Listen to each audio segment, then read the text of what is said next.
I'm Eric's daughter, Erica, and I am a primary school teacher, and I was brought up in Denbeath, up the road, but we spent a lot of our free time in the Leafmouth area, at the beach, at Silverburn, at Letham Glen. And a good memory of being at Sunday school was when we had our annual Sunday school trip, and it was quite often to Silverburn, where we used to come on the bus with all the kids and the Sunday school teachers and families, and our day was picnicking and races up on the main sort of area next to Silverburn House. It used to be the big house, of course, and it was like the front garden of the big house. Yeah. So we would come there and spend our day, but must have come as well on school trips, because we did visit the old building where they house animals and a lot of farm machinery as well.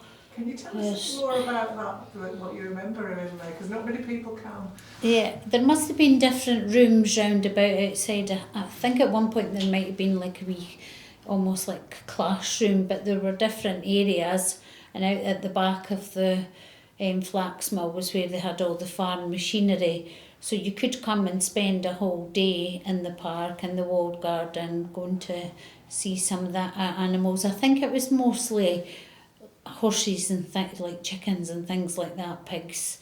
So farm animals rather than exotic animals, if you like. Yeah, but it was good. Was it popular? I always remember it being busy, yeah. Yeah, and you would have things, I think, wee activity things to do, maybe colouring in and lots of, back in the day, even then they thought about interactive things, whether it be lift the flaps or put your hand in and see what's inside. So that could have been possibly to do with like the trees in the park and stuff like that. Yeah. Do you remember how it was in terms of the state of it? Did it look different here then from now? Or maybe you wouldn't remember that as a kid because you were doing the races and stuff. I don't remember what the house looked like. Obviously the flax mills were getting older, but they must have kept the displays and things relatively new and recent, because they were getting a lot of visitors at that time. And I'm sure school trips would have at that time probably come to local things like this rather than going further afield. So I probably did spend quite a bit of time in Silverburn. I remember at one time we were on a trip. It was more like a summer holiday camp, and that started in Leavin, and I used to come with my cousin and my brother, and we'd meet at the old paddling pool at Leavin, and they would take us on like a walking trip round. You'd go there for the day in the summer holidays, and the leaders would look after you, and we would walk along from the paddling pool into Silverburn, have to spend the day in there with the leaders, and then walk back and meet our parents back at the paddling pool area. How does it feel to have these strong stories in the background? Yeah, well, we were very much involved, because as I said, it was in the 80s we first went on our trip, and like we had always had abroad trips and we're very fortunate, but none of my friends were setting off in a big jeep laden with, when we went latterly, we used to go to the Cash and Carry, buy the kids sweets. Every inch of the Isuzu Trooper used to be packed with anything that they needed, but also things to take to the kids, because it was a lot, obviously my dad said, a long journey. We used to travel all the way across, so we were on ferries, we were driving through countries, and it was just amazing. We would have Grandad in the back with us for the 3-day journey there. It was the culture of it all, like driving through all the wee villages, and people in the villages even then hadn't seen a car like we owned, and the kids used to come running down the paths and waving to us. And did you get a big reception from the family? What was it like to Zurich? Well, yeah, we obviously didn't speak a lot of Polish at all, so it was basically, you're here, there's the kids, off you go, and we just played and communicated we didn't have any translation devices. It was just pointing and saying and learning the words, and We just Picked kind up- of got free They rein, picked didn't up we? quite a bit of land, Yeah. didn't you? Yeah. We did through eating with them and socialising. The Mhm. kids, like, we just got on. We went to the disco with them in the local town. We swam in. We were allowed to go and swim in the river. We were allowed free rein, basically. Yeah, The yeah. kids would take us places and learn to drive up in the airfield in Poland. Swimming in the river. Grandad always got on to us for swimming in the river because Yeah. Dad got pneumonia when he was a boy. Yeah, I got your Swimming mind. in the river, but it was just like living on the farm.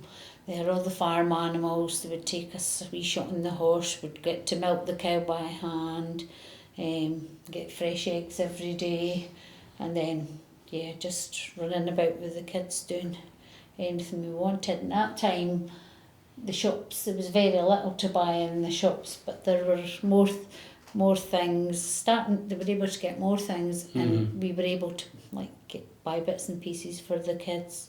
Their money went a long way. Yeah. A And handful of Polish money went a long way. we could go into a shop. I remember buying a pair of ice skates for £1, and there was a music shop that had things, and we could probably afforded to buy the whole shop, to be fair, but our holiday money went a long way, and every day we would get up and have a wee choice of what sweets we were going to take, get our music on our Get a Blaster and introduce them to share things. They liked things like Michael Jackson and stuff, so would take our boombox and sit at the side of the river and jump in and play shared music likes with them. And did it have any effect on your choice of career? Or is that separate? Well, a bit separate. My mum was a teacher, but I always found it like the Polish education, the children were very well educated. There was a lot of rote learning, very beautiful writers. They learned English really well. That so was very important. yeah, they valued their education They a did, great aye, deal, aye. and it seemed to be of a high standard. And the teenagers obviously began to watch films with English subtitles, so their English was always better every time we went out. They were better at speaking English than we were at Polish. But do you know much about the plans that are in place for Silverburn itself? You know, it's all being reconstructed and all, and there's going to be a cafe, there's going to be a shop, there's going to be all these things, and the meeting park rooms, also, all sorts of stuff. What do you think?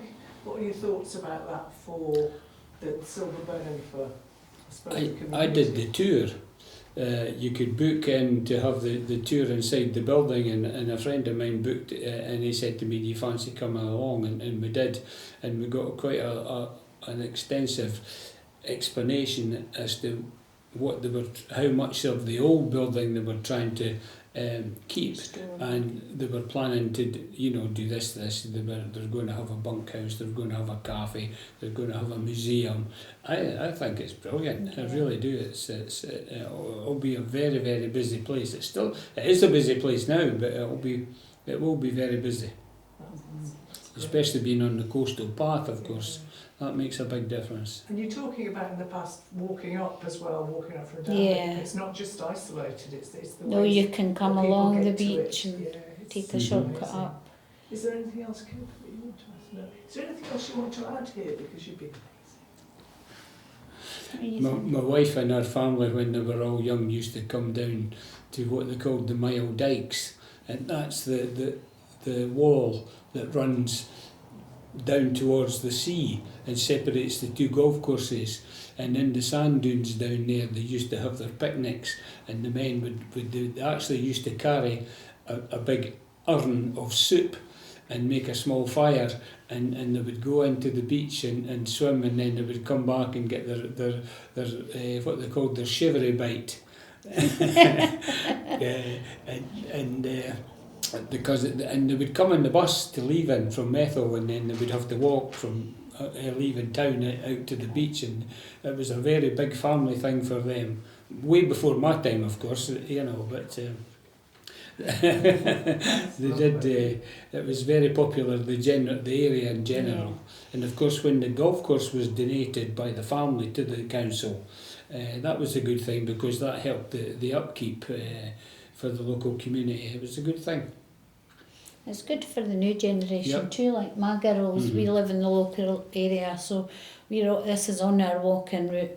So now when my youngest daughter likes to come and sit at the cottage window and have her coffee and her cake, or sit and we bring a wee picnic down and sit in the walled garden and have rolled their Easter eggs as kids in the walled garden on the wee slopes. So lots of nice photos of them dressed up as bunnies in the walled garden. I think that's So- brilliant. Yeah. So you're third or fourth generation Yeah, of people who have so that's Fourth fourth connection. generation You're now, fourth yeah. generation of Mhm. people who've been here Yeah. in Wigan, Silverburn and Glasgow House. Yeah, and my girls have got a good connection with Poland as well, because we've taken them as babies, and then we've taken them as older young people to Krakow and to see the history that we went to with my grandfather. They've been on multiple occasions, so they have a good link as well to. They'll have a wonderful yeah. perspective on things. you Yeah, know, all the it's- old family obviously have passed away now, but the Mm, younger that's right, generation yeah, keep yeah. in touch. Kinga keeps in touch because she's now in Britain. Yeah. So we do as best try and go, maybe not quite as often, but you go as often I as was- you can, and they've been on multiple occasions. I They met- love the Polish shops. I met now. the daughter of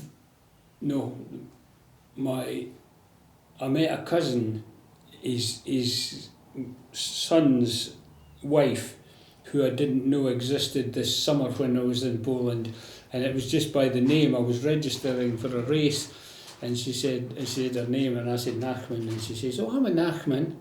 She says, my father-in-law is your cousin, and I didn't remember I'd ever met him. He wasn't there, unfortunately, so I didn't get to meet him. But we met a lot of cousins. We had a lot of cousins in that part of Poland back in the early days. You know, it was quite a big family. Which part of Poland did your father come from? Southeast, way down the bottom, beside, where the border is between Poland and Ukraine. There's a town called Przemyśl, and not far west of that, they come from a village called Bircha, and it's in a district called Bieszczady. It's a kind of a, it's not mountainous, but It's it's very almost in the valley. picturesque Yeah. Yeah. part of